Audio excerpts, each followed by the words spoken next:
Frank and Whitney, your husband and wife duo Gecko or Reptile team here. So good to see you guys Monday night once again.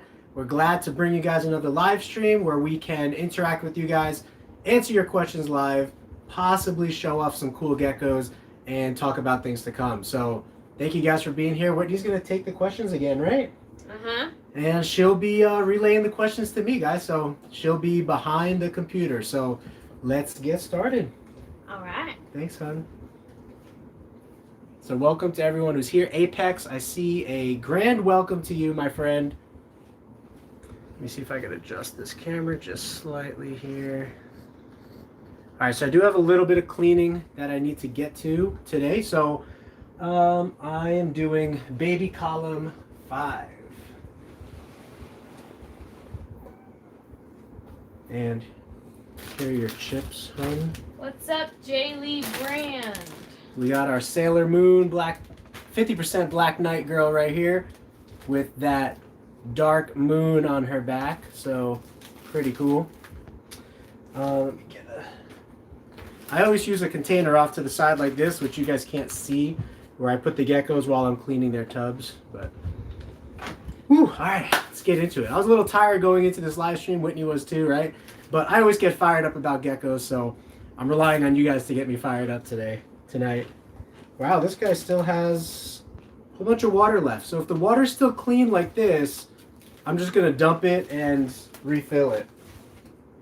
Because there was nothing rotting in here to where like it's really making a lot of like deadly bacteria or anything like that, so it's perfectly fine. Oh, I need to flip the script here. I'm gonna look for more reptile trivia. Oh yeah, we did do some reptile trivia last week. So, but you guys are our trivia as well, so what's going on? J. Lee, JSC. As the questions get rolling, Whitney will fill me in more. Or we could do historical trivia too. You know, I'm not good at that. Maybe I could learn a thing or two. American history? American History X. I told Whitney she has to watch that movie. It's a fantastic movie, in my opinion. Pretty cool. All right. Oh, Whitney's got some reptile trivia. All right, so chameleons can predominantly be found on what continent? What Africa, continent? Oh, there's multiple South choice. America, Asia, or Australia? All right, guys, there are the options. Feel free to choose. This website says Australasia.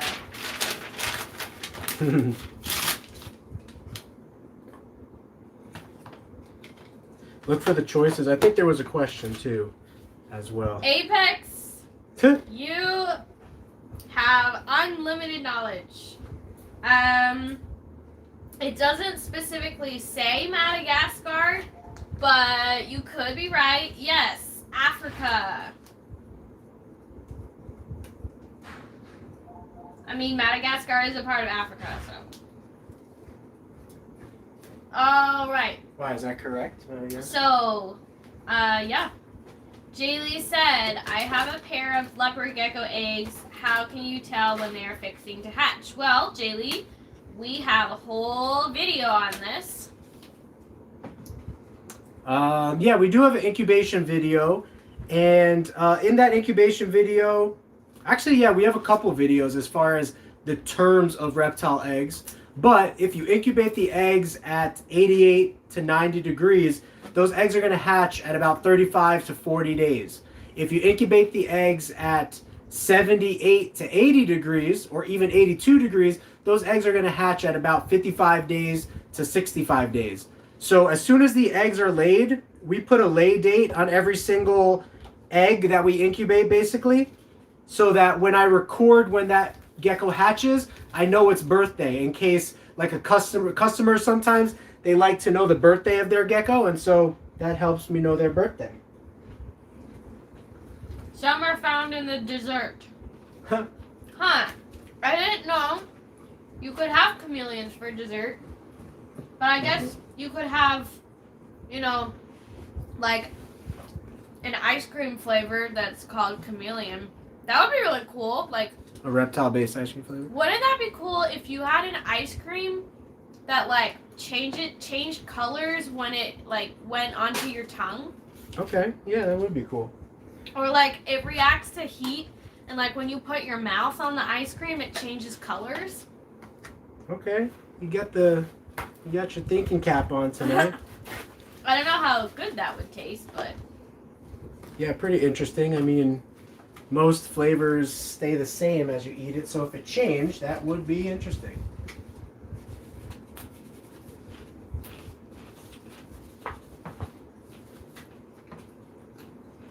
So we are cleaning the Black Knight row tonight, so you guys are kind of in for a treat. You're going to get to see like the majority of our high quality Black Knights, which hopefully we're going to start making available next year for sale.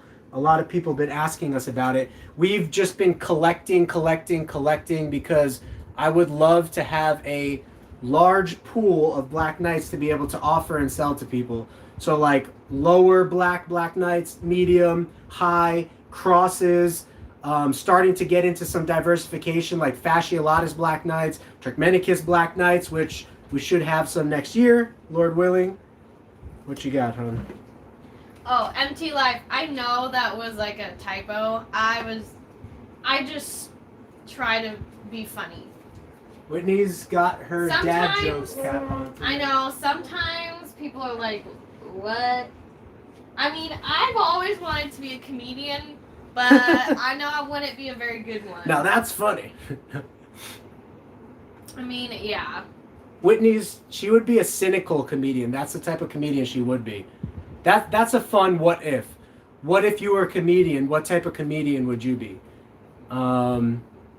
Whitney would be like a cynical, snarky comedian. That would be like taking jabs at everybody she's poking fun at. What would I be like? Oh, you would be like, you know, the comedian who like cracks jokes at like the things you didn't think were funny, but it's so unexpected that it would be funny, you know? So what you're saying is I would be really bad at formulating jokes, but people would laugh anyway. Uh-huh. Because they're laughing at me.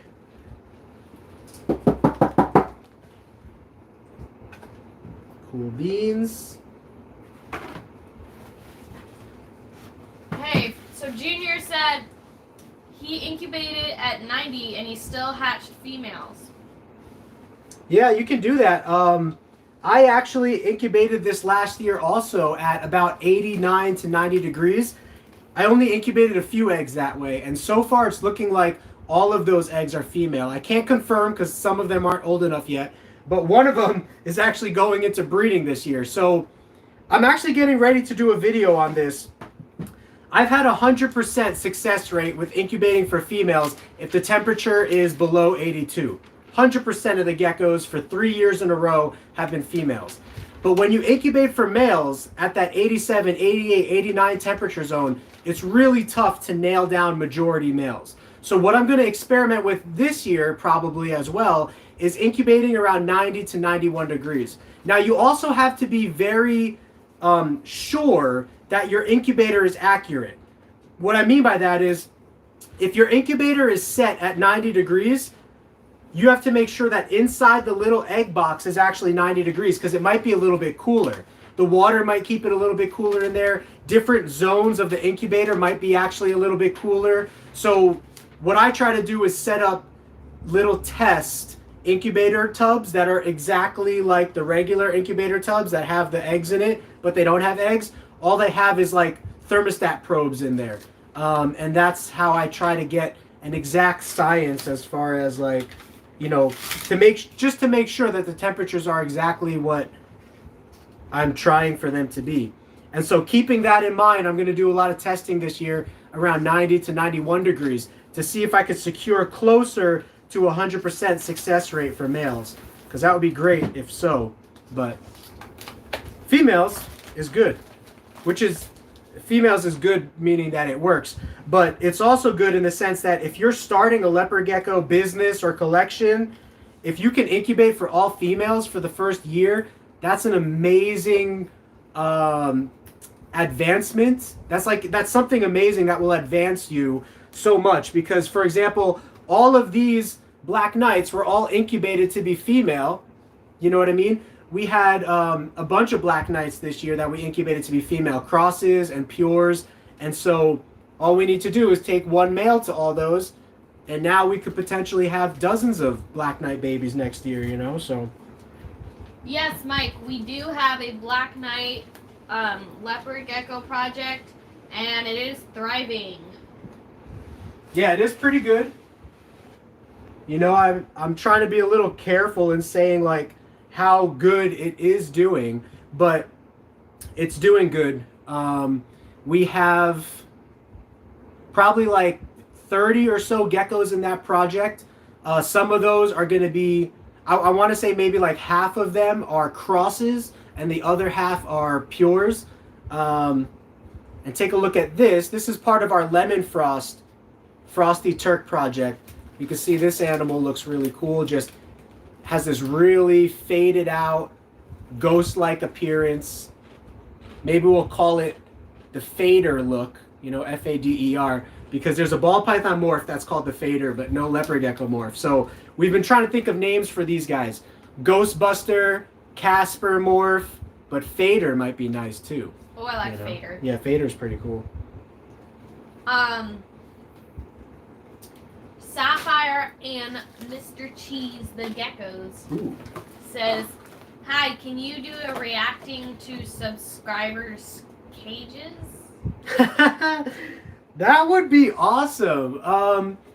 So I haven't done many videos yet because I'm not big enough where like I've asked for our subscribers to send in content that I can review.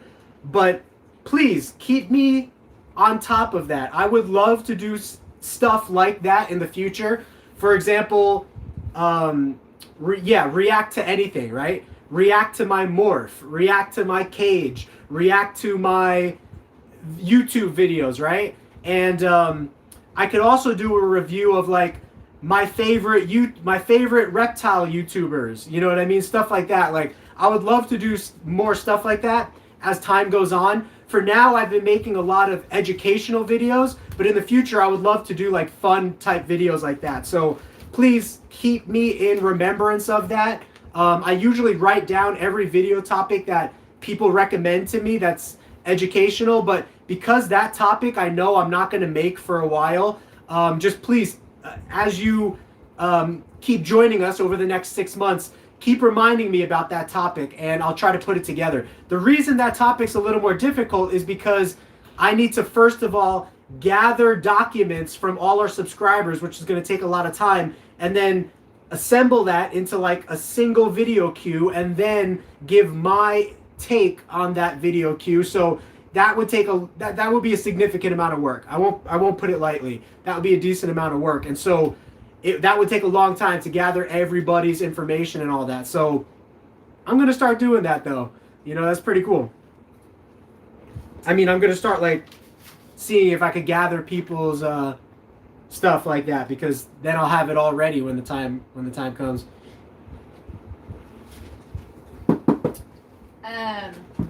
Great idea though. Yeah.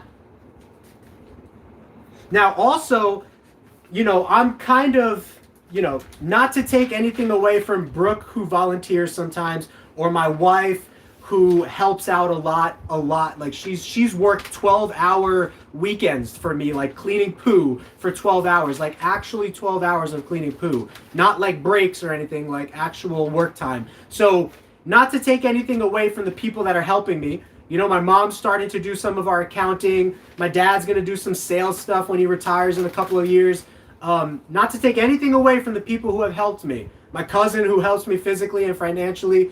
But for the most part, I'm a one-man band around here. And what that means is it's really difficult for me to juggle communications with customers as well as just people who have questions, updating the website, updating Morph Market, making and editing the videos, cleaning the reptiles, breeding the reptiles, dealing with any reptiles that might get sick, dealing with reptiles that are going into brumation, like the Tegus are going into brumation right now.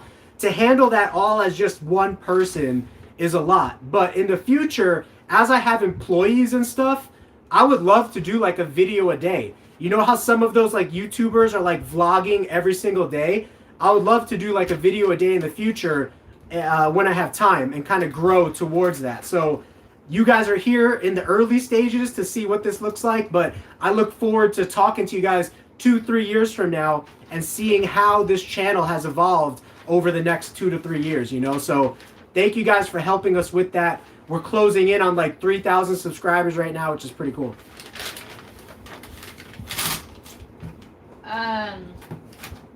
All right, so Sapphire and Mr. Chief, I'm just gonna call you Sapphire, says if I have a 2-month gecko and a 3-year-old gecko, could I breed them? 2-month-old. So to my knowledge, 2 months is going to be too young. The youngest that I've ever seen like females ovulating is probably around 6 months old. If you have a male that's 2 months old and you're referring to the male, I would not suggest breeding a male that young.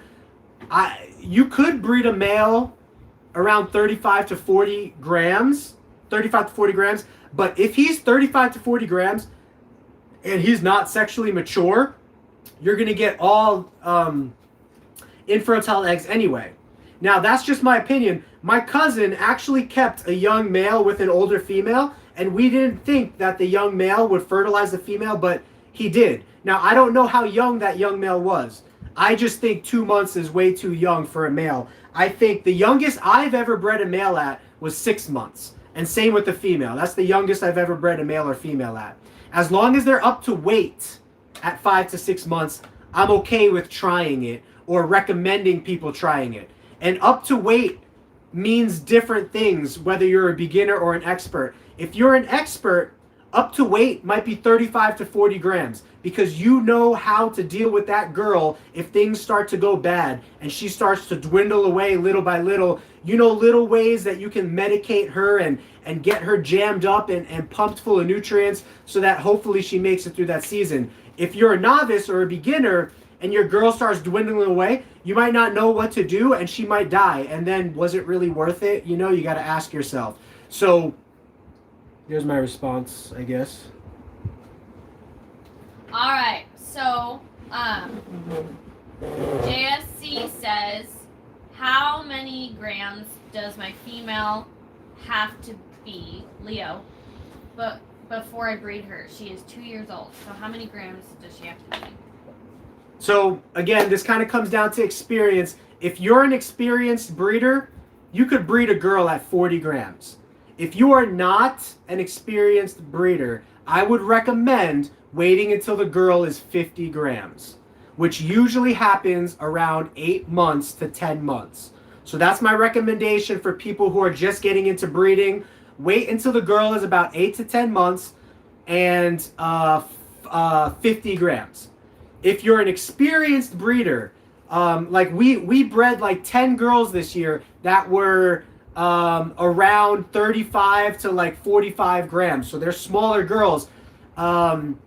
And all of them made it through the season just fine. There was a bit of a scare with one of them. Our most expensive, most dark Black Knight girl out of all of them was the one that gave me a little bit of a scare. She started getting really skinny.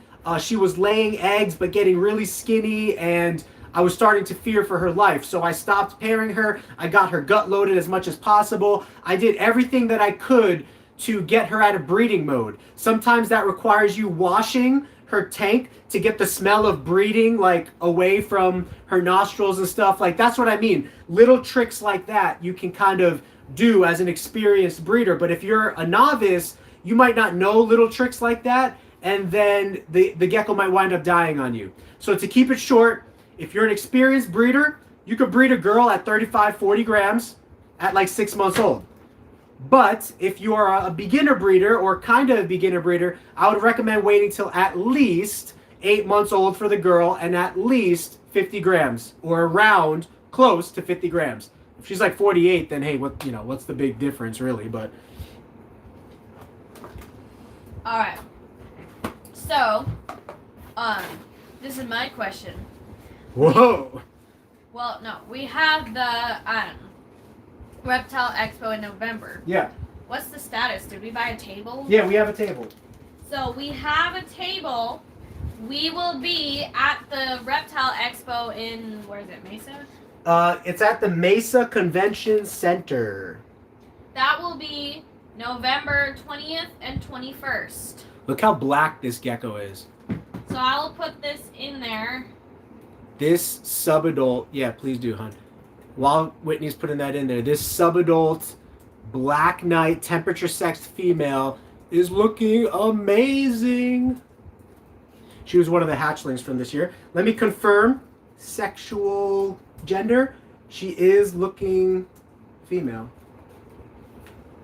My little one. I'm so proud of her. Look how black she is. I don't remember her exact parents. I could have Whitney look it up, but she doesn't really use our computer system too much, so I don't want her to accidentally like delete something. But that little one might have come from a mom that wasn't even that dark, because sometimes dark black knights can come from one parent not being so dark, which is what makes black knight crosses so valuable. Is if you have a 50% black knight cross and you breed it to a pure, you can still make some really dark geckos. At least that's what I've heard. We're going to be testing that out next year, because we have like 15 black knight crosses or more that are going into breeding over the next 12 months or so. But then we have a bunch of pures as well. So if you guys are looking for 50%, 75%, or 100% black knights, we're going to have them next year. Hopefully in volume, because we're, over the next 12 months, all of these babies should be starting to ovulate and go into breeding, and we've been filling them up with food to get them as big as possible, as fast as possible, to get some, black knights available over here. So. All right. So, what's up, Ervera? I am so white. Oh man. All right. Oh man. Mike says I only have one black knight. What can you suggest to pair with him? Should I go for super scouts? Oh, if you got a pure black knight male, you could pair him to everything. You could pair him to a tangerine. You could pair him to a wild type. You could pair him to other dark-ish geckos that you have in your collection. If you're buying something to pair him to, if that's the question, if you don't have a bunch of geckos in your collection to already pair him to, and you're buying something to pair him to, I would recommend trying to buy a black knight cross female. That way, you could pair him with the black knight cross female, incubate all of their babies to be female, and then the next year, you could pair him to every single one of those females, and you could create your own darker and darker and darker lines over the years, and then introduce new blood eventually, But that's what I would recommend, because essentially what you want in your collection is you want a group of very dark geckos. And if you just breed him constantly to crosses, if you breed him to non-black knight geckos, those geckos are going to be not as dark as the dad is. So you want to try to find a female that has some black knight blood in her if possible. And if you don't, then yeah, you could breed him to a snow, you could breed him to a tangerine, you could breed him to a wild type. Any of those would do. What I would probably recommend, because this is something that's getting hot right now, is the Eclipse gene. Like, if you tell me, okay, Frank, I don't want to breed him to a 50% black knight, I just want to breed him to a normal gecko that doesn't have black knight genes, I would recommend getting a super snow eclipse, a snow eclipse, or just a regular eclipse that has a little bit of darkness to it. Because the Eclipse Black Knight project right now is hot. So that might be my recommendation, because you could start taking the steps down the Black Knight Eclipse project, because that creates geckos that have like, you know, reduced pattern around their body and blotches around their body. It's not an exact, like the Eclipse gene does not always remove pattern, but if you've heard of the Panda project, that's what people are doing. They're taking the Eclipse gene and they're breeding it into Black Knight, and they're trying to get patchy geckos. Geckos that have patches of black here and there, as the Eclipse gene reduces pattern on the nose, the legs, the tip of the tail. But that's not always a guarantee. So that's why I would recommend, my number one recommendation for you would be to buy a Black Knight female or buy a Black Knight female cross. That's my number one recommendation. My number two recommendation would be like going down the snow, eclipse, the tangerine, the bold route, you know, and breeding the Black Knight to those kinds of genetics. All right. So Isaiah's asking what size bins do we use. Isaiah, we have a whole video on this on our channel, geekygeckocreations. Yeah, a 31 quart, nice and long. Yeah, that seems like a pretty good size. Yeah, so our adults are in 12 quarts, housed individually, meaning one gecko per tub. And then our babies and juveniles are in 6 quart tubs, usually housed individually. Well, they're housed in twos until they're about 3 months old, and then they're housed individually in those 6 quart tubs until they graduate into adult tubs.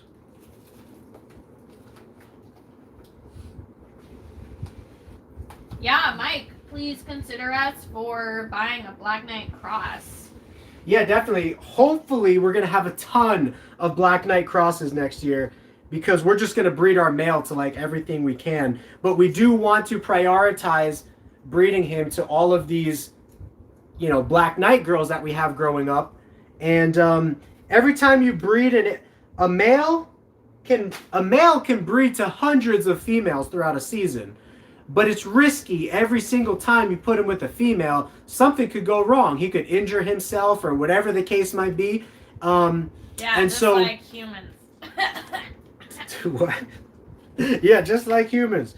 They can injure themselves. I don't know what Whitney's talking about, but we'll just go past that. Know, yeah. Anyway. I injure myself working out. I'm old now.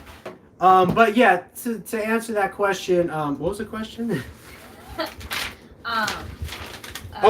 Breeding to Black Knights. Yeah. So, in theory, I could take our one male and breed him to 1,000 girls if I wanted to. But every single girl I breed him to carries a little bit of injury risk. And so you have to ask yourself as the breeder, if my gecko gets hurt breeding this gecko, would I be okay with that? You know?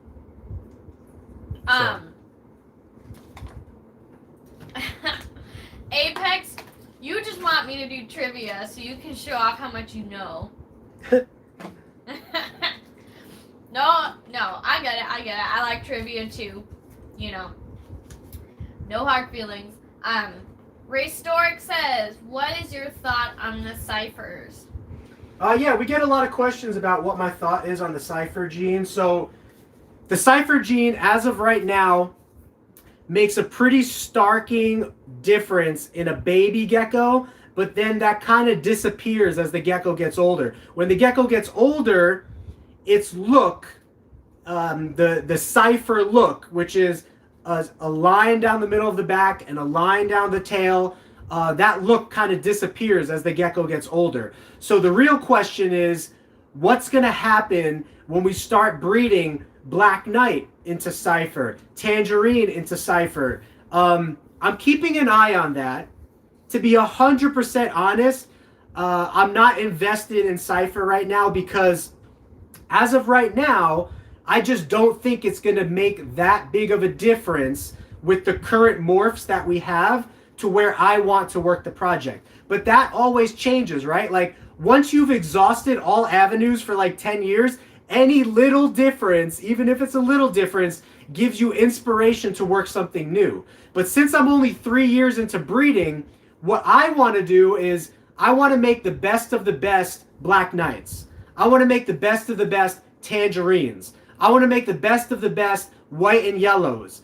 I want to make the best of the best Lemon Frosts, right? Ones that don't have tumors and are healthy geckos and, you know, live long, healthy lives. I want to make the best of the best wild types. If you haven't watched our wild type videos, the wild types is where it's at for me. I'm really excited to breed Tangerine, White and Yellow, and Black Knight into Fasciolatus, Turkmenicus, Afghanicus. That's the direction I'm really excited about. So I'm not really going down the Cipher road right now. If some crazy stuff pops up with the Cipher in the future, then I will. But for now, I'm just focusing on making the best black geckos, the best orange geckos, the best white and yellow geckos. Because when you combine white and yellow and orange, it creates some weird patterned, lightning, bright, just astounding looking geckos, which are called white and yellow tangerines. So once I have the best white and yellow and the best tangerine, then I can combine the two and create, you know, just super duper stuff. So. Oh yeah, Apex, we all know you want honeydew. We know that's the reason why you log into live stream. Yeah, I was just looking at honeydew the other day. She was looking good. Isaiah, so he's asking if he can go down to a 12 quart for financial reasons. Yeah, if you're only housing one gecko, a 12 quart is perfectly fine for an adult lifetime, yeah. All right. Quick trivia. So, the longest, well, this isn't trivia because I'm not asking you a question, but I love totally useless facts. And the longest wedding veil was longer than 63 football fields. What? A woman in Greece No way. had a wedding veil tailored that was nearly 23,000 feet long. That's crazy. She's hanging that bad boy. I don't even know how she moved. Wow, yeah, right? Like how long was her aisle? The groom probably died of old age by the time she got to him. See, that's my comedian joke. That is funny though. That's your joke was pretty funny. You didn't laugh. Hey, what's up, Texas Kid Reptiles? All right. So Mike says, is it true that incubation temperature affects the contrast of the gecko? Yeah, I mean, that's a great question. So I don't know how much actual data there is on that, right? Because there's a lot of variation that happens naturally with leopard gecko siblings. For example, if you incubate all the geckos at a low temperature, some of the geckos are going to be brighter than others of the geckos anyway because of natural variance. It's theorized that if you incubate geckos at higher temperature, they come out brighter. Well, I incubated, you know, some males, quote unquote males, that were supposed to be males, and I mean, they were supposed to be males, but they turned out to be females. And our females that were incubated at lower temperatures were really close, if not exactly the same, as those females that were incubated at male temperatures. So I don't know how you can absolutely prove that. Some breeders will swear by it. But the question is, if the gecko is appearing to be brighter on the outside, does that mean that it's actually brighter genetic-wise on the inside? Frank, what in the world do you mean by that? Well, I was just thinking of an example of this the other day because I knew this conversation would come up. Tanning, right? Look at the complexion of my skin right now. This is my complexion in the winter. I am a brown, what do you think I am? Brownish? White? What would you say? What your What race? my complexion? Milk chocolate. I am nowhere close to chocolate. Milk. Okay, I am brown, tan. Naturally, Makes you look lighter than you actually are. so naturally, I am a light brown. Let's put it that way. Wait, I am a dark cream, naturally. Okay, dark cream. Okay, I'm a dark cream, naturally. When the summertime comes, I turn brown. Why do I turn brown? Because the sun, well, I turn brown if I'm in the sun. If I'm in the sun, my skin, no chocolate. If I'm in the sun, I turn brown. Now, my natural skin color is dark vanilla cream. What am I trying? Mocha. I'm mocha. Mocha is brown. No. You're not brown. Okay, anyway, my natural skin tone is light brown. Cocoa butter? My natural skin tone is cocoa butter, but in the summer, it actually turns out to be cocoa. Melon. Yeah, my skin color is cocoa. But does that mean that genetically on the inside, I have the genetics that are coding for brown? No. I only have the genetics that are coding for brownish white, which is like tan, but the effect of the sun is what makes me darker. So if leopard geckos works the same, let's say an orange leopard gecko has orange DNA inside of it, and then you incubate it at a higher temperature and it comes out and it's more orange. The question is, did the genetics of that gecko actually change on the inside to make that gecko's lineage more orange? Or is it just simply a temporary influential environmental influence that is not passed downable to the babies? So either way, right now, I am not experimenting with temperature sexing. The males, I incubate high. The females, I incubate low. Both of them, I leave alone for the full term, and that's all I care about. And we're producing some amazing orange and great quality geckos at lower temperatures, like bright geckos at lower temperatures. So I have no reason to change right now. Everyone's going off on the mocha chocolata. Yeah. Is this girl ovulating? Yeah, you know, it is true. You can't get a tan when you're in the womb. But imagine if you could get a tan and you're like this white baby and you come out looking like Donald Trump. Oh, man. I mean, like, if your mom went on, like, a baby moon, you know, and she went to, like, Hawaii or something, and she was just tanning out on the beach. Oh, man. I'm coming back to that topic, but first I want to show you, here are Black Knight siblings. Check out this one. And this is exactly the variance I'm talking about. Check this out. This is Black Knight sister one. The sister? The sisterhood. Oh my gosh, guys. I am like oozing with just infatuation over this gecko. Look at this. This is Black Knight Sister 2. And this gecko is being blasted by some extreme white light right now, which tends to, make it look a little bit lighter than it actually is. Look at that. I love how it's kind of like the Milky Way. It's kind of like the night sky. Little pieces of shed kind of appear. Little pieces of shed appear in their skin, giving them like a star-like look. Like it looks like stars. But anyway, yeah, this gecko's amazing. Isaiah, oh my gosh, you are cracking me up. What if tangerines were actually named Trumps? Oh, snap! We should make a Trump line of tangerine. Oh my gosh. That is so funny.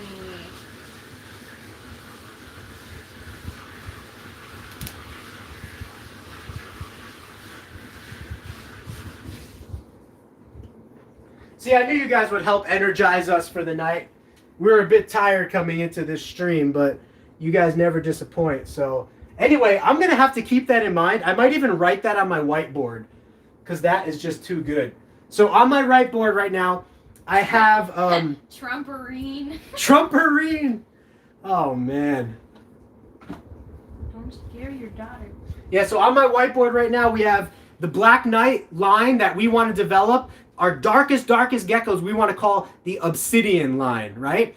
And then maybe our best, maybe not the best quality tangerines, but our medium quality tangerines, we'll call them the Tremperines. No, they would be the lowest quality. Oh, the lowest quality, because Whitney's not a Trump fan.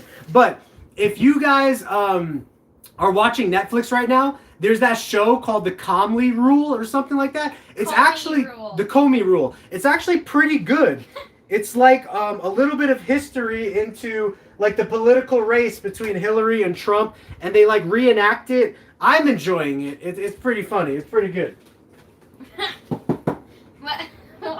Hey guys, so this is my new female. She's an albino Trumperine.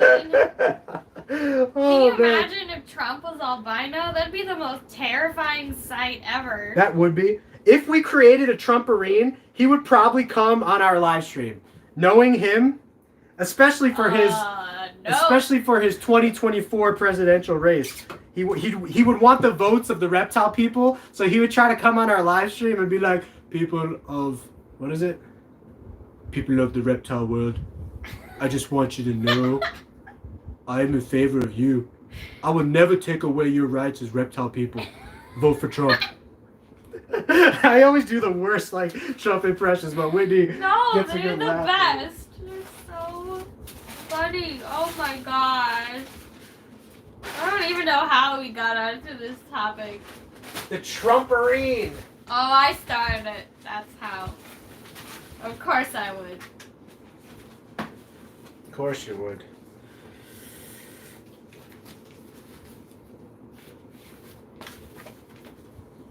I need to make some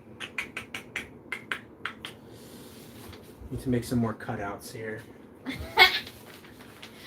Oh yeah, make them be albino, but have white outlines on their eyes and mouth so they can really be Trump accurate. Some more tangerines do have that already. We'll call it the Trump line. Alright, MT Live says, have you seen Gecko Daddy's geckos? Yes, I have actually. His orange geckos are amazing. And that's the type of quality that we're shooting for. And we actually have... So I'm really... Not to take anything away from any breeder that came before us, but we invested in a really high quality male this year. A male that is very good to mix with our like 100 tangerine females that we have. I wouldn't be surprised if we were producing geckos just like Gecko Daddies over the next 12 months. Because if you take a look on our Instagram, our tangerine leopard geckos are now starting to hatch out orange. So tangerine leopard geckos normally hatch out yellow and then turn orange in time. But if they're starting out orange, I can only imagine how much more orange they're going to be. And for those of you who know Magma, Magma is actually a Mandarin Tango Crush cross. And the Tango Crush comes from Gecko Daddy. So technically we have some Gecko Daddy blood in our stuff here. Alright, so Texas Kid Reptile says, hey Frank, how are your ball pythons going? Like, doing? Oh, great. Thanks for asking. So the ball, I'm actually really excited about our ball python project, guys. My cousin's actually coming over tonight because we are getting ready to invest in our next big project. So before I tell you guys what project that is or what snakes we're going to invest in, just know that we are considering adding another 13 snakes right now that will complement our puzzle snakes that we have. But yeah, it's October, so some of the snakes are starting to build follicles. If you know anything about snake breeding, it's a little bit longer of a process than gecko breeding. The girls will build their follicles for like 4 to 8 months before they ever actually lay eggs. So we're just starting that process right now. A lot of our girls are starting to build. They're starting to go into breeding season, October, November, December. And we're also looking to add 13 new snakes to our collection here that I will definitely do an update video on if we wind up making this purchase. I'll definitely do an unboxing video of it or a review video of every snake because I think it's going to be amazing. All right, so Isaiah says, what morph would you breed starting off as a breeder? So I actually have a video series called Best Leopard Gecko Morphs for Beginners. And the number one morph on that list is Snow.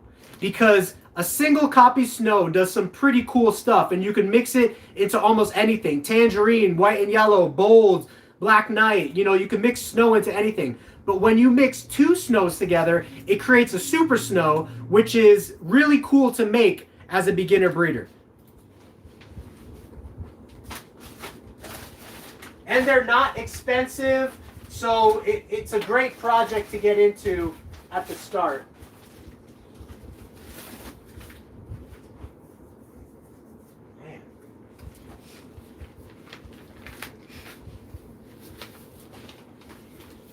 Oh man, the jokes and the puns are going tonight. I love it. So Billy Rose from Mutation Creation has a very successful live stream on Monday nights as well for ball pythons, and he always calls it the chat. The chat is its own entity. So I can't wait because our chat is now little by little becoming its own entity, uncontrollable beast that we can't control, that is just super hilarious and funny. So anyway. Texas Kid said, sounds like the ball is rolling. Yeah, on the ball pythons? Oh, that's funny. That's good. That is good. If you know me, guys, I crack dad jokes all the time, and I'm not ashamed. I actually debated a little bit if I wanted to create a different business name for the ball pythons separate than the geckos, like just to create a funny ball python name. But at the end of the day, I think Geeky Gecko Creations is like just more well known already, so I decided to like not do that. Isn't there like the Geeky Gecko? What do you mean? Like, isn't there a company called the Geeky Gecko? No, sometimes I referred to myself as the Geeky Gecko when I first started going. But as far as I know, there's no company called the Geeky Gecko. But there might be. I just don't know for sure. I know this. I got the LLC for Geeky Gecko Creations. So if someone wants that name, they're going to have to buy it from us. That's right. We got it. Oh, Texas Kid says, I'll be letting a couple proven breeders go if you need any. Oh, yeah. What you got? I'm always looking for proven breeders. It does depend on price because right now we've heavily financially invested in... Oh, I can tell you about this.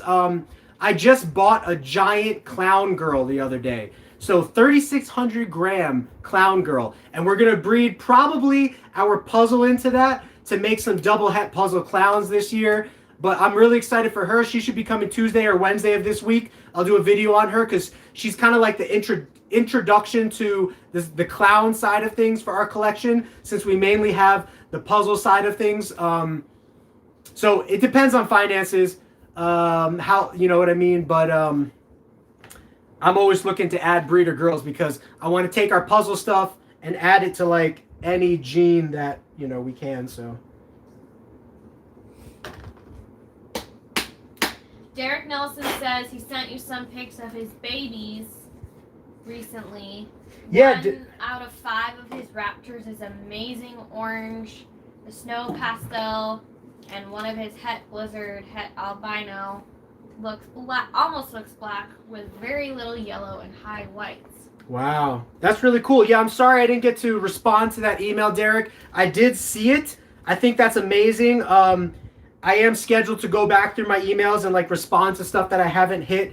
It's been a little bit chaotic of a past week or so, but I appreciate every correspondence that people send to us, and I love to see updates on what people are excited about in their collections, because that's what this market, this hobby is all about.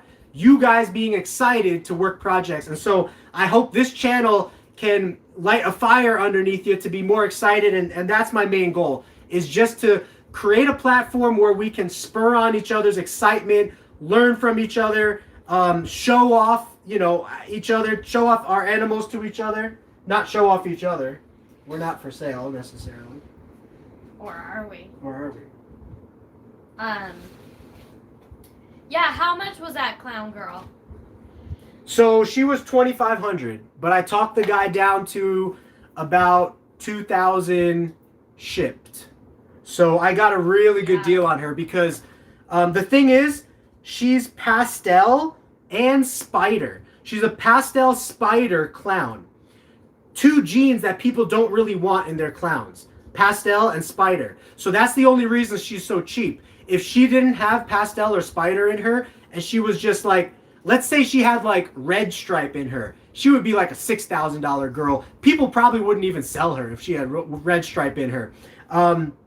But because she's the female, I don't care about the spider or pastel being in her. I could take a super high quality male and breed it to her, and I'm still going to pop out babies that I want, you know? And there are a ton of people that like spider and a ton of people that like pastel, and pastel goes really good with puzzle, and it goes really good with puzzle clown, so I'm not too worried about that. But it's just a really good deal because most females that are breeder size are selling at like 1,500 grams. This girl is twice that, pretty much, you know?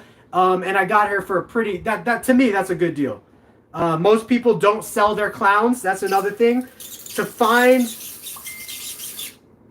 a female clown for sale is like finding gold, first of all, because females are worth their weight in gold. Female clowns. People don't easily sell those. So when I saw this opportunity, I was like, I got to pursue this. It took me a week to make a final decision on it, but I did. I need to fill this up, hon. Can you keep an eye on that gecko in the tub there? Mm-hmm. Where's Effie? She's right by me.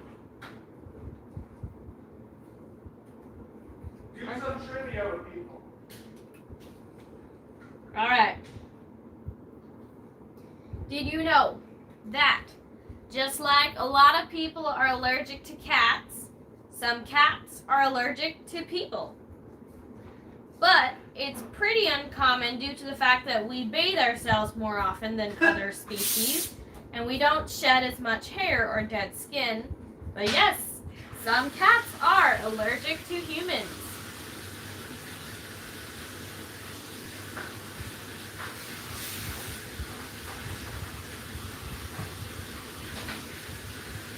Alright, another thing in support of immigrants and international people is apple pie isn't actually American at all.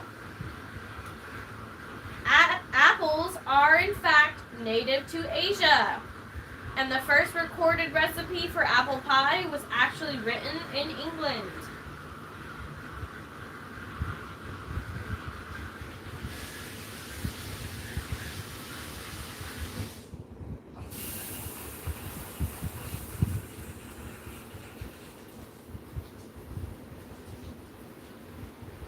Alright, how about we go to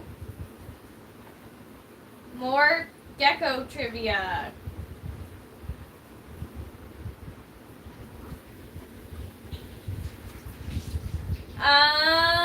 What is the longest snake in the world?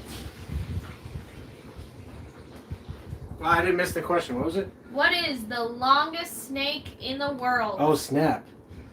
I feel like me or Apex is going to know this. Longest snake in the world. I know this. I know it. Do you? I want to give people in the chat because they're their own beast. Let's see what's some people saying. So Yeah, Apex right again. don't say whether someone's right away. Give other people chances to give their vote and then build on the drama. But everyone else is saying it is. I know. Reticulated python can grow up to 33 feet. With the green anaconda being second. Oh, I thought like the African rock python would have been second or something. Nope. What's the green anaconda's max length? I don't know. I'll have to look it up. So some of you guys probably saw this, but this is a true G Project gecko. Hun, is it showing up in camera? Can you guess why this is a... Let me Takes see. a second. Yeah. Keep doing it because it takes a second. Can you guess why this is a G project, Yeah, Gecko? it's showing up. Can you see it? Yeah. The G? The G? It has a G on its head. Oh, it was moving too. Oh, yeah, you can see it, yeah. It's gotten a little bit more spaced out over the last like 3 months, but when it was a baby, it was a perfect G.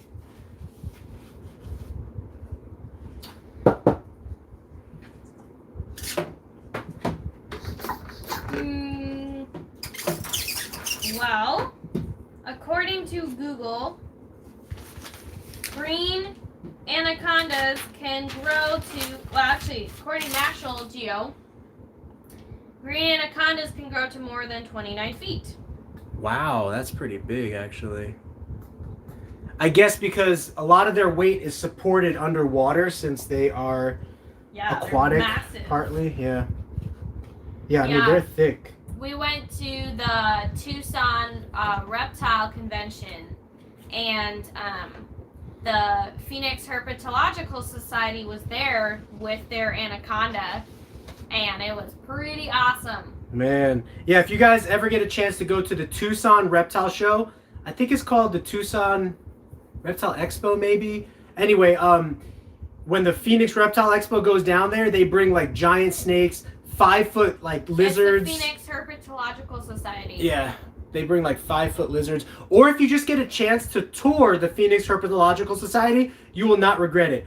You have to actually set up an appointment because they're kind of like a private reptile zoo out here. But I plan to do that one day with like different people that come to visit and stuff like that, because they have just some amazing stuff over there. But guys, they have, of course they have rattlesnakes, but they have cobras, vipers, mambas. They have crocodiles. Yeah, crocodiles. And you could even go watch the crocodiles eat. Yeah, pretty cool. Now, here's a fun fact. Some of you guys might have seen this. Did you guys see the girl that got bit by the crocodile and she was in its mouth while it was like death rolling for a kid's birthday party? Did you guys see that? That's why we're not going to have a crocodile in our backyard. Well, Clint from Clint's Reptiles interviewed that lady, if you want to see her interview and her response to everything that happened. But it's so funny because all the kids are there, right? And she's there like feeding the alligator, and then people don't realize what happened at first, and then the kids start screaming and crying. And then there was actually one of the not the employee, but one of the people that she was touring around the facility jumped on top of the alligator. She told him what to do. He jumped on top of the alligator and sat on it until employees got there to help him get out of the cage. It was crazy. Oh, man. Yeah.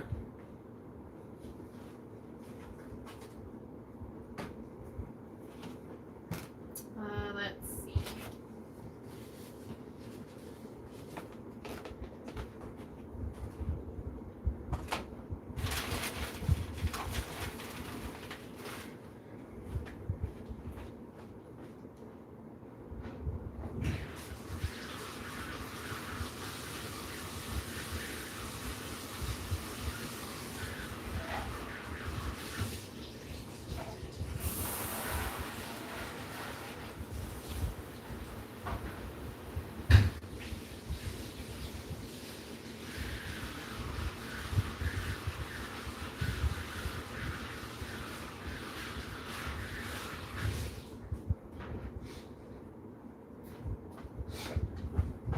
All right, so Anira says, I just wanted to ask, when it comes to the Black Knight, do I go with the purity or the phenotype?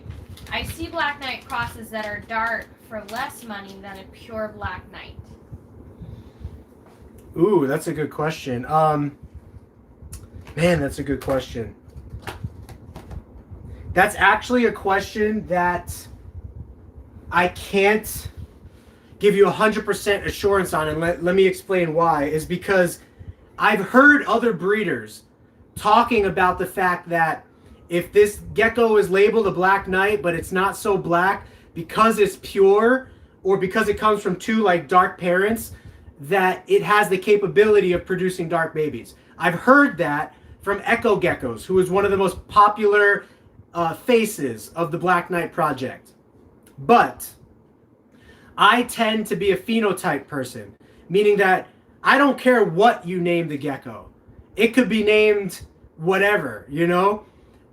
But I go by what the gecko looks like, because that is going to be a good indication of the quality of its genes. We do this all the time in leopard geckos when we hold back geckos. We look for the geckos that are showing the best coloration and the best qualities, and we keep those ones back because we believe that those geckos have the highest propensity for what we're looking for in their DNA. So the question was, read the tail end of that question again. I see Black Knight crosses that are dark for less money than a pure Black Knight. Okay, so my question... Do I go with the purity or the phenotype? My question to you is, the pure Black Knight, is it darker than the crosses? If the pure Black Knight is darker than the crosses, then go with the pure Black Knight. That's 9 times out of 10, that's going to be the way to go. But here's what I would recommend. Get the darkest male you can find and buy him, and then breed him to as many females as you can, even if they're only 50% females, or even if they're only, you know, half dark females. That advice is a little bit loaded because it all depends on risk, right? If something goes wrong with this male, then you're kind of up creek without a paddle, so to speak. But this is the way I would do it, and it's the way we did do it. We bought one high-quality Black Knight male in a group of 6 females. All of those females were pure, but what I did in year 1 was I took the Black Knight male, I bred him to 5 of them. One of them was too young. I bred him to 5 of them, and I incubated all of those babies to be female. And now in year 2, I'm going to breed him to like 20 Black Knights, because now we took that 5 and we increased it to like 20, and across the next 12 months, I'm going to breed him to about 20 different pure girls and about another 20 different crosses, if nothing goes wrong. If something goes wrong with him, I have to look for another black male to buy. So what I'm doing this year, one of those females, the darkest female, I'm going to incubate all of her eggs to be male. Every other female, I'm going to incubate their eggs to be female, so that I could potentially have 50 females next year.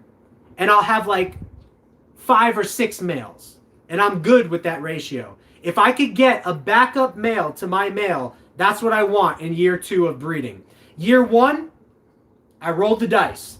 I took a little bit of a gamble and I said, okay, I'm going to gamble that nothing goes wrong with this boy. And we're going to breed all of these females. All of these females, we're going to incubate their babies for females. Well, one of them we actually incubated for male, but that was the small baby I mentioned earlier in this episode, and she only had 1 baby. We incubated that baby to be male. I don't know if it's turning out to be male. It's still too young to tell. But I hope I explained that okay. I tend to be a phenotype person, but money is always an issue. If it's $2,000 for the pure and it's only $200 for the crosses, you know, if you got the money, go for the pure if the pure looks better than the crosses. But if you don't got the money, then go for buy up as many female low quality crosses as you can, and then eventually buy a male. Or you could buy 1 high quality male, 1 high quality female, and then you could create your own babies from there. In year 1, you would incubate for all females. Take the risk and incubate for all females at 78 to 80 degrees. The next year, when you have maybe 3 or 4 Black Knights now, incubate for like half females and a couple of males just for backup. So I hope that advice works. Let me know if you have new questions or if I didn't explain it to like your liking. So, bit me. Oh, sorry, MT Life says, do you know what the Sykes rainbow morph does? So I've actually briefly looked that up. Actually, this is the one that was incubated for male. I just happened to be, he was the one that bit me right now. I just happen to be dealing with his cage right now. But looking at his tail, he's not looking to be male right now. He's still kind of young, but he might prove to be female. So, Sykes Rainbow. No, I do not. You could probably read about it on Geckos Etc.'s website. I don't really know about the rainbow. I've heard of it. I would imagine it's just a mix of purple, green, and black, and orange coloration. You know, leopard gecko breeders, what they tend to do is, because there's not as many mutations, we do a lot of line bred stuff. So if you've been working on a certain line or a certain look for a while, we tend to name our projects after that look. Same way with us. Our darkest black knights, we're probably going to call the obsidian line, you know, because that's what we want to do. You know, we've been working the project. Some people would say, oh, you don't have the right to name something, but I would disagree. If you're a creator and you bought something, you have the right to do what you want with it, you know, and it's up to everybody to decide if what you did was right or what you did was wrong. But at the end of the day, I mean, that project is yours. You paid the money for it.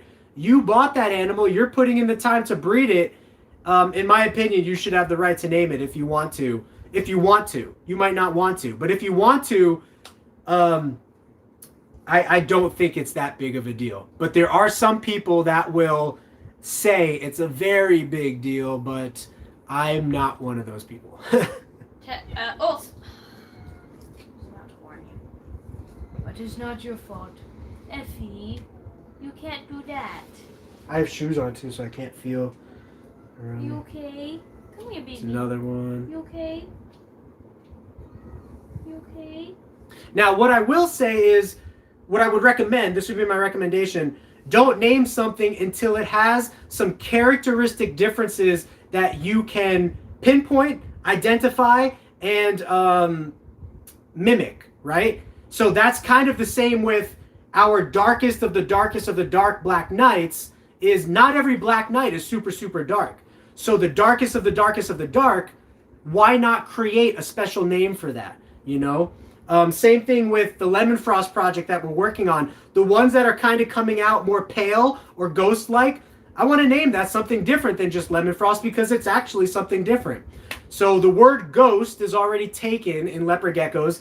It's rare in America, but the ghost gene is worked on heavily in like Europe and stuff. They're more into the ghost gene, which, I don't know. The ghost gene is definitely floating around in American collections. We just don't identify it. We don't say that that's a ghost. We don't call it a ghost. We just say, oh, this gecko's a little bit lighter or more faded out looking. You know what I mean? So,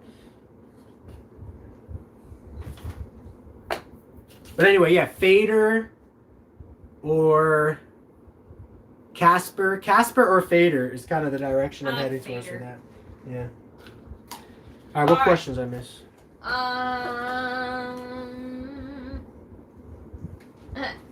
Texas kid says, want to trade?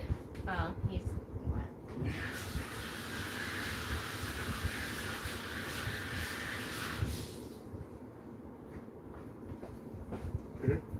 Texas kid says,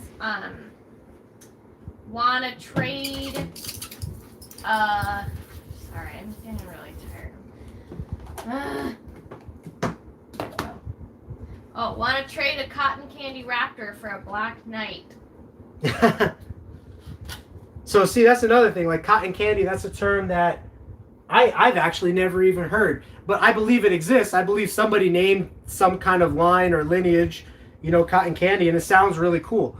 But right now, Texas, we're keeping all of our black knights right now so that we can use them as breeders for next year. We're growing them all up. We're hoping we could breed every single one of them over the next 12 months. And And then after that, we might be more open to trades. But I usually only trade for stuff that I really, really need. We do have a lot of Raptor stuff. So if the cotton candy thing like was something that like I was like, oh, we don't have that in our collection, then I would absolutely be interested. But if we have something similar, then I tend to just keep what I have in my collection unless I need to expand. If that makes sense. So somebody said something about Halloween. I'm interested in that. Oh, Apex and Texas Kid are joking about, you know, swapping geckos and buying things.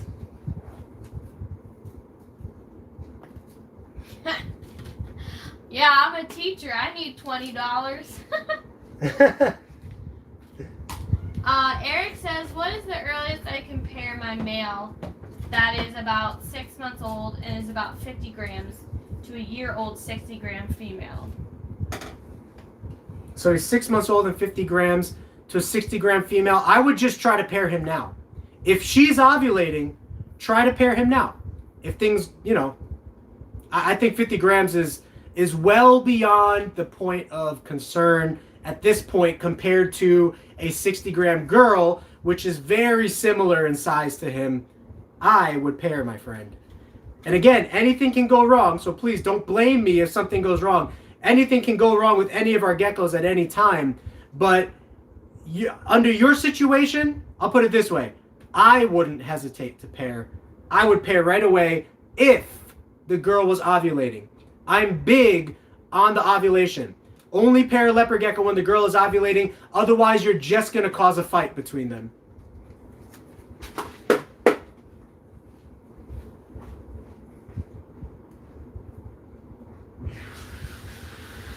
This one takes us back to Finding Nemo.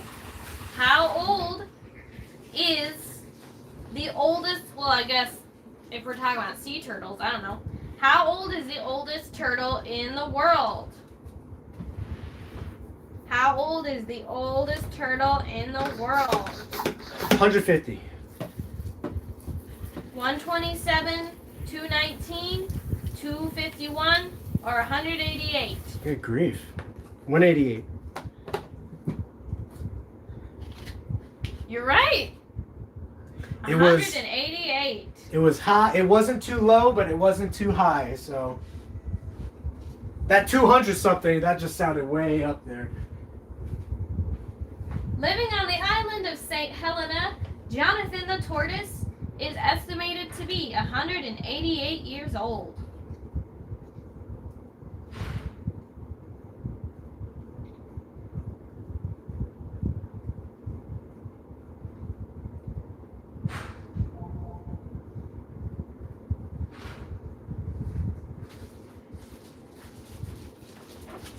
That's pretty cool. I like this trivia in between stuff.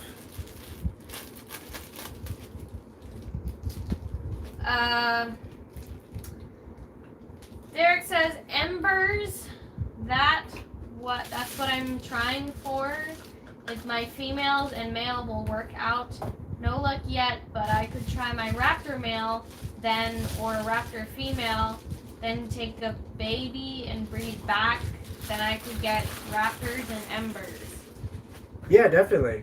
I forget what an ember was. I thought it was like a tangerine Murphy's patternless or something. I forget what an ember was, but yeah, I mean that's the benefit of leopard geckos is the babies grow up literally within 6 to 8 months if you feed them a lot, and they'll be breeders for you within 6 to 8 months. So it's crazy.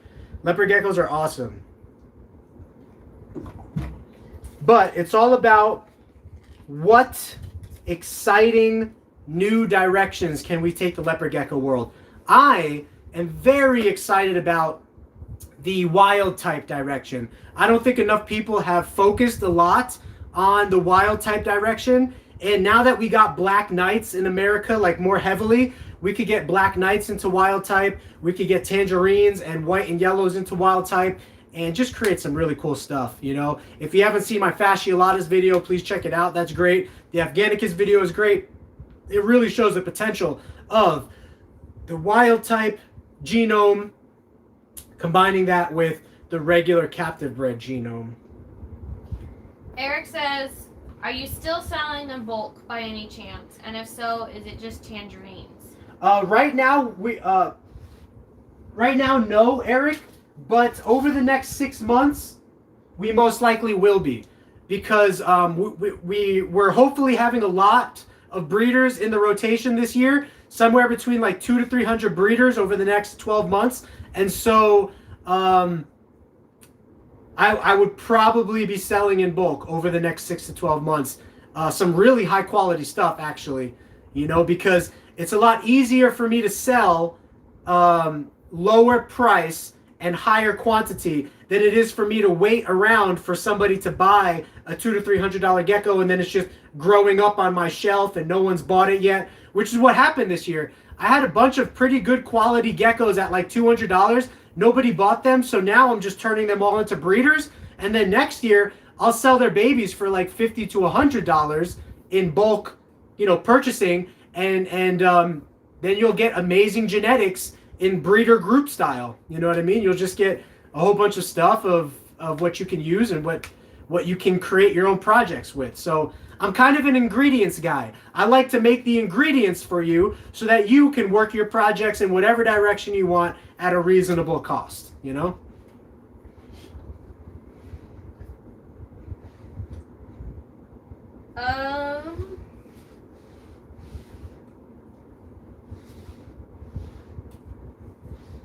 Hey, what's up, Travis? Bittner? Yep. Yeah, Travis, my man.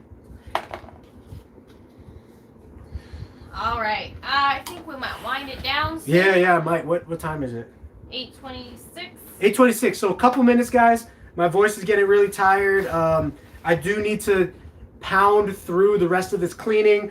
Call my cousin because we're going to talk about that ball python investment, and hopefully I'm going to have some good news for you revolving around that investment coming up in the next couple of days. But I did shoot 2 new videos, and I'm probably going to be editing one video tomorrow to release it on Wednesday, and then another video to release on Friday maybe. So Jason B, what's going on, man? All right, one more trivia question. Are Bengal monitors venomous? Oh, cool. Are Bengal monitors venomous? Ooh, that's interesting. What do you think, guys? Yes or no? Bengal monitors. I don't even know what a Bengal monitor is, technically. Are Bengal monitors venomous? I'm going to go with no, but it's probably yes. Huh? I'll wait for... If Apex is still here, I'll wait for his answer. Late night, all I think about is you. Well, according to this website, yes, they are. I knew it was going to be something weird. Contrary to popular beliefs, monitor lizards do in fact have venomous glands. All monitors? I don't know. They use their venom to kill their small prey. Thankfully, its venom has a relatively mild effect on humans. You might just have a heart attack, but you'll survive. Well, that's really cool. That was actually going to be one of my trivia questions. Is I know it was recently discovered that Komodo dragons not only have bacteria in their saliva, but they actually have venom secretion in like their lower jaw or something like that. But I didn't know other monitor species had that. So maybe they're just, they do, but they're not deadly like Komodo dragons. Yeah, I mean, Komodo dragons is the same thing. It kills over time. Yeah. But maybe this website. I don't know. This is triviajungle.com, so it's good. Who knows how reliable it is? But I would believe it, but that just shows you that Apex says that like there's only 2 reptiles that are venomous, and neither are monitors. But yeah, there might be bacteria in the saliva. Well, Apex, I don't know if you know this, but do a quick little Google search. It was recently discovered that the Komodo dragon is actually venomous. Now, correct me if I'm wrong on the next live stream, but how about this? Next live stream, we are going to research every venomous lizard, not snake, every venomous lizard that is known currently right now in reptile classification, because some changes were recently made in reptile classification regarding venomous lizards. But I know the two you're talking about, the beaded lizard and the Gila monster, you know, so. Jason B says, oh, wait. No, Eric's question is, do 100% of any genes sell better than crosses? Yeah, I mean, usually, again, I'm an ingredients guy, so the best Black Knights sell for the most. The best tangerines sell for the most. But tangerine in of itself is already a heavily crossed bloodline. To get the tangerines that we have nowadays, so many different tangerines in the past were combined together to create even like the Infernal line or the Mandarin line. I bet you they took other tangerine bloodlines to create these individual lines, so they all share a similar coverage of DNA to some degree. So you could kind of call that a cross, but for the most part, pures will always sell more than crosses for the most part. I'm just curious, why are we talking about venomous lizards next time? Just because it's interesting. Like Apex said, it was previously thought, until recently discovered, it was previously thought that there was only 2 venomous lizards in the world, the Gila monster and the beaded lizard. But recently it was discovered that Komodo dragons have venom glands in their jaw, so you could Google that. And then also, since Komodo dragons are a monitor lizard, that's why I wasn't surprised when you said that that monitor lizard was discovered with venom glands. But I want to know every lizard that has been discovered with venom glands for the next live stream.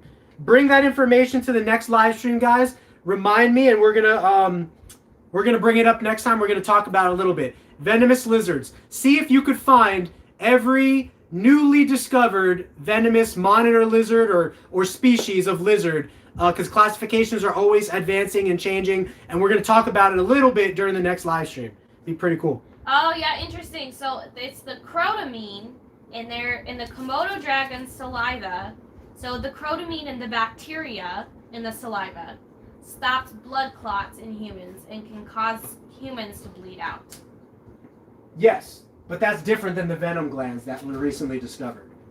Yeah. But that was, so the crotamine thing that you're talking about, it was, they always knew about that, or like they found that out a long time ago.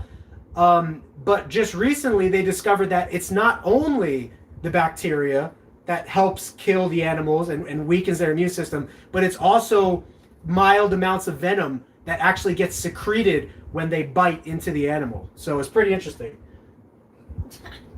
Jason B says, crotamine. Crotamine. That would be a name of a cool project, huh? The Crotamine Project. Deadlies. All right. Well, I think we're gonna end it there, right? Or is that everything? We have one more question. Okay. Hyro says, how well, in your opinion, do raptors with red eyes sell? So the problem with raptors is it's a very big market, and a lot of breeders are working it. So it's really hard for you to stand out as a raptor breeder and get other people to buy from you instead of buying from Geckos, etc., Gecko Daddy, Gecko Boa, Suburban Gecko, any of these big breeders, right? Luna Gecko, Geckopia. All of these breeders basically produce the same stuff, and they're bigger than like you or I. So it's really hard for you or I to get people to buy from us because we have not established a customer base. We have not established, you know what I mean? So not only have we not established a customer base, but there's tons of other competition out there. And for those reasons, I would say it's difficult to sell consistently. That's what I would say. Unless you drop the price to like $50, people love to buy geckos for $50. It doesn't matter what the gecko is. So if you can sell it, if you don't mind selling it for $50 to $75, then make as many as you can, because through advertising, you'll sell those on Craigslist, Facebook, Morph Market, social media. you'll find places to sell those, I would imagine. But again, just to let you guys know, I work really hard to try to grow the social media, to try to grow a brand and try to grow a following and an awareness of us, because there's so much competition out there, you know? So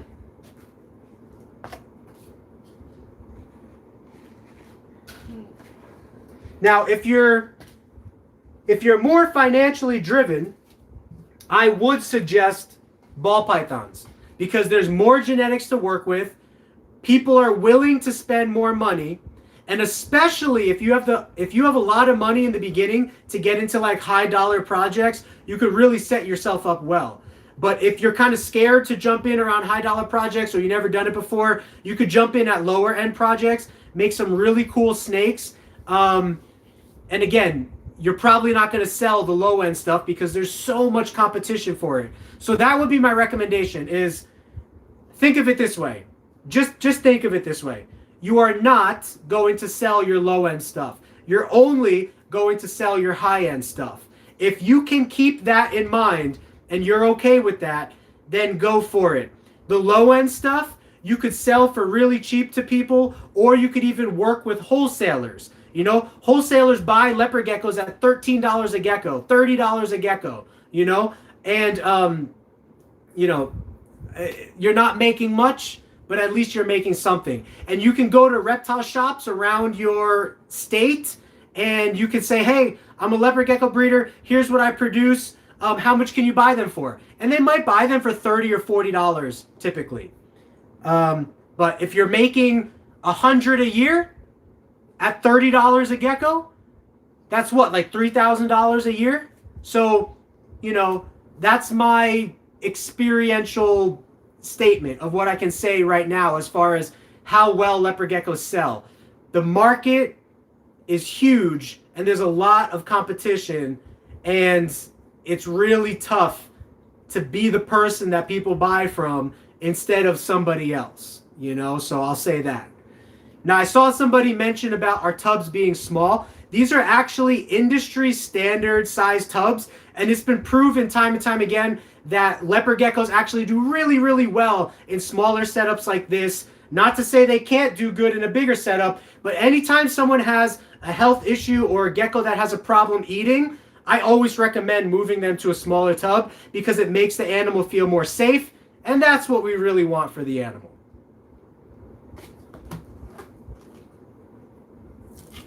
Any other questions? You're looking up trivia, aren't you?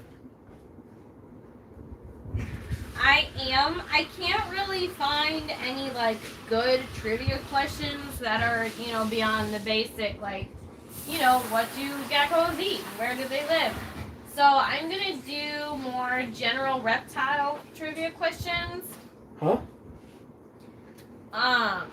Let's save it for next time. I'm just gonna do one more. Oh, okay. One more. One more question, guys, before we go. Where did it go? Is it general or is it reptile? Reptile. Okay, cool. You guys ready? Last reptile question of the night. Oh, someone has a question. My last question, instead of ball pythons, would you say about what? African house snakes? That, I've never even, I don't mean to be rude. I don't mean to be rude, but I've never even heard of that. And the fact that I've never heard of that probably means that it's not a good financial seller, right? But I could be wrong.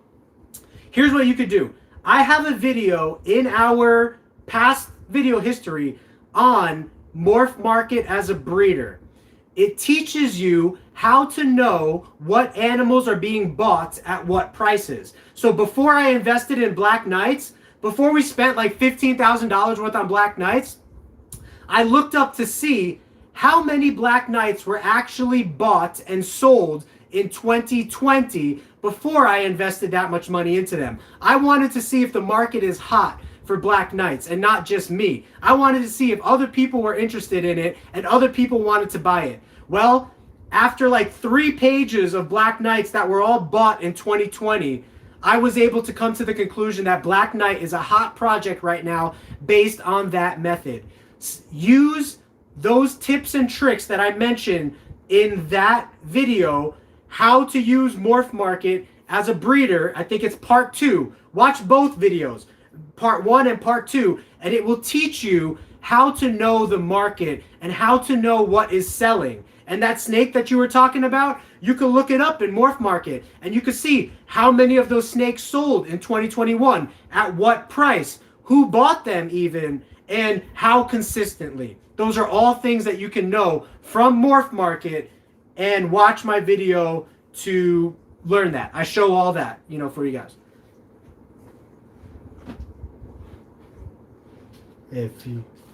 All right, last question. Go for it, hon.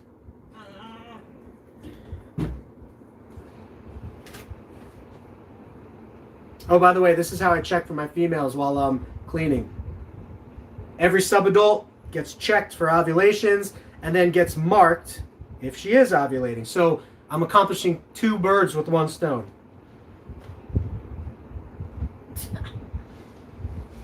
Britannica isn't even correct. I can't even find any more facts that are correct right now. So. How do you know they're incorrect? Because Britannica said, or maybe... no, I'm pretty sure that the longest snake is the reticulated python. Britannica was like, no, it's the wait. Britannica was like, no, it's the anaconda. Yeah, some sources might differ a little, depending on certain animals that were found, or but anyway, give us one more good one. Doesn't matter what, whether it's general trivia, Trump trivia, political trivia. Who is the current president of the United States of America? Joe Biden. Joe Biden. When you said Joe Biden, I totally pictured Bernie Sanders in my head for some reason. Whitney's the political one out of this bunch. Where can you find one of the world's smallest frogs? Oh, that's a good one. Where can you find one of the world's smallest frogs? I'm going to guess Costa Rica just because it sounds like a place that small frogs can come from. You're close. Let people guess. Where can you find one of the world's smallest frogs? Yep. Ding, ding, ding, ding, ding. Brazil. Wow. Who said that? Well, Apex at Amazon. Brazil's in Amazon? The Amazon is in Brazil. The Amazon's in Brazil. Not the Amazon from the Diablo franchise? Shout out to Diablo for anybody who follows the video game franchise. Guys, okay. He really needs a geography lesson.